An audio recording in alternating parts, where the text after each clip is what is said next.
శ్రీ రామకృష్ణ ప్రభ ఛానల్ను చూడండి, మాసపత్రికను చదవండి. ఆత్మజ్ఞానం అంటే సముద్రంలో ఉన్న నీళ్లను మేఘాలు ఏం చేస్తాయంటే ఆవిరి రూపంలో తీసుకుంటాయి. వర్షించింది అనుకోండి, అప్పుడు వర్షం 10 మందికి ఉపయోగపడుతుంది అనమాట. అదే ఆత్మజ్ఞానం అంటుంది. అంటే అలా వర్షించిన ఫలాలు అందరం పొందడంతో పాటు ఇంకొక ఆత్మజ్ఞానం అంటే ఇంకోటి గుర్తించుకోవాలి ఏంటంటే, ప్రతి ఒక్కడు కూడా పిల్లవాడైనా పెద్దవాడైనా వాళ్ళకి ఒకే ఒక డైరెక్షన్ ఉండాలి. డైరెక్షన్ ఏంటంటే అందరం everybody is travelling from the lower truth to hire truth. ప్రతి ఒక్కడు కూడా ఆనందం కోసమే అన్ని ముందు చిన్న చిన్న ఆనందాలు పొందుతూ ఉంటాం. ఈ ఆనందాల్లో ఏమీ లేదు అనుకుని ఇంకా ఇంకా ఇంకా పెద్ద పెద్ద ఆనందాల కోసం వెళుతూ ఉంటాం.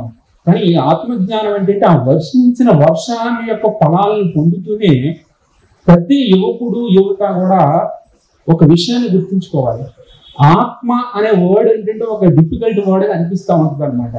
ఆత్మ అంటే ఏంటంటే, ఇందాక ఒక పాయింట్ నేను ఆల్రెడీ క్లారిటీ ఇచ్చాను. ఆత్మ అంటే ఏంటంటే మీ యొక్క నిజ వ్యక్తిత్వం ఏంటి.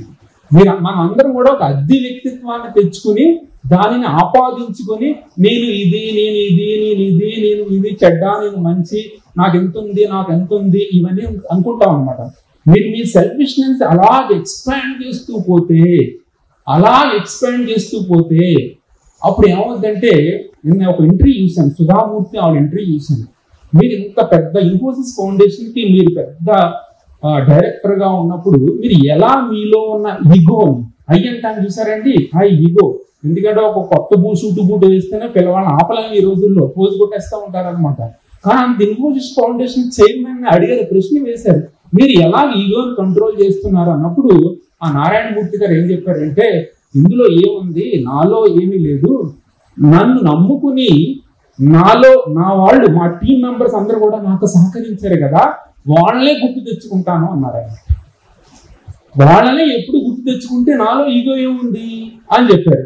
వెంటనే సుధామూర్తి గారు ఏం చెప్పారంటే, నేను ఇంకొకటి చెప్తానని చెప్తూ, నా బ్రదర్కి ఒక పెద్ద అవార్డు వచ్చింది, నేను వెళ్ళి కంగ్రాచులేట్ చేయడానికి నా బ్రదర్ దగ్గరికి వెళ్తే అతను ఏం చెప్పాడంటే, అక్క నేనే ఉంది, ప్రపంచంలో ఎంతో మంది మేధావులు ఉన్నారు, ఆ మేధావుల్లో నేను ఒకడిని, తర్వాత భారతదేశంలో ఎంతో మేధావి మంది ఉన్నారు, ఆ మేధావుల్లో నేను ఒకడిని, కర్ణాటకలో ఎంతో మంది మేధావులు ఉన్నారు, ఆ మేధావుల్లో నేను ఒకడిని, హుబ్లీ అనే ఊర్లో ఎంతో మంది మేధావులు ఉన్నారు, వాళ్ళు నేను ఒకడిని, ఇందులో ఏదో గొప్ప ఉంది అని ఆలోచించారనమాట.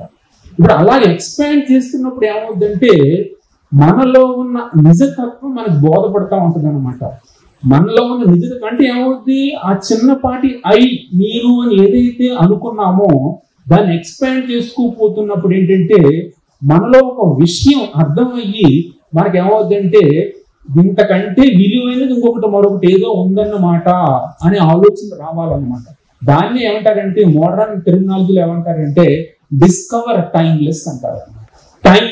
డిస్కవర్ టైమ్లెస్ అంటే విషయ జ్ఞానంలోను వివేక జ్ఞానంలోను వర్షించిన తర్వాత ప్రతిఫలాలు పొందిన తర్వాత ఆత్మజ్ఞానం వైపు గురి పెట్టినప్పుడు ఏమవుతుందంటే, ఎక్కడ ఒక శాశ్వతమైన ఆనందాన్ని మనం పొందుతున్నామో గుర్తించుకోవాలి, ఎక్స్పాండ్ చేసుకుంటూ పోవాలన్నమాట. డిస్కవర్ టైమ్లెస్ ఏంటది? టైము అంటే టైమ్లెస్ అంటే ఆది అనాదిగా ఉన్నది ఏదైనా ఒకటి ఉందా లేదా.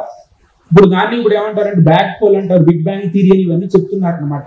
దాన్ని తెలుసుకునే ప్రయత్నం కూడా చేయాలి, అక్కడతో ఆగిపోకూడదు అనమాట. ఏంటది ఆల్బర్ట్ ఐన్స్టీన్ చెప్పాడు, so something unknown power is working behind this universe. ఏదో ఒక తెలియరాని ఒక మహాశక్తి ఈ ప్రపంచాన్ని నడిపిస్తుంది. ఆ తెలియరాని మహాశక్తిని భగవంతుడు అనుకోండి, ఆత్మ అనుకోండి, స్పిరిట్ అనుకోండి అన్నాడు. దాన్ని తెలుసుకునే ప్రయత్నం చేయాలి, అది ఆత్మజ్ఞానం అంటే.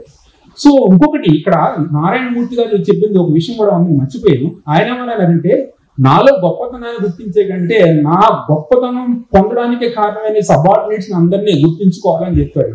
అదేవిధంగా మనం కూడా ఈనాడు ఇంకో విషయం గుర్తించుకోవాలంటే, మనం ఈరోజు 75 సంవత్సరాల స్వతంత్రం వేడుకలను జరుపుకున్నామంటే స్వతంత్రం రావడానికి గల నాయకులందరినీ కూడా స్మరించుకోవాల్సిన ఆవశ్యకత ఉంది, అది కూడా గుర్తుపెట్టుకోండి.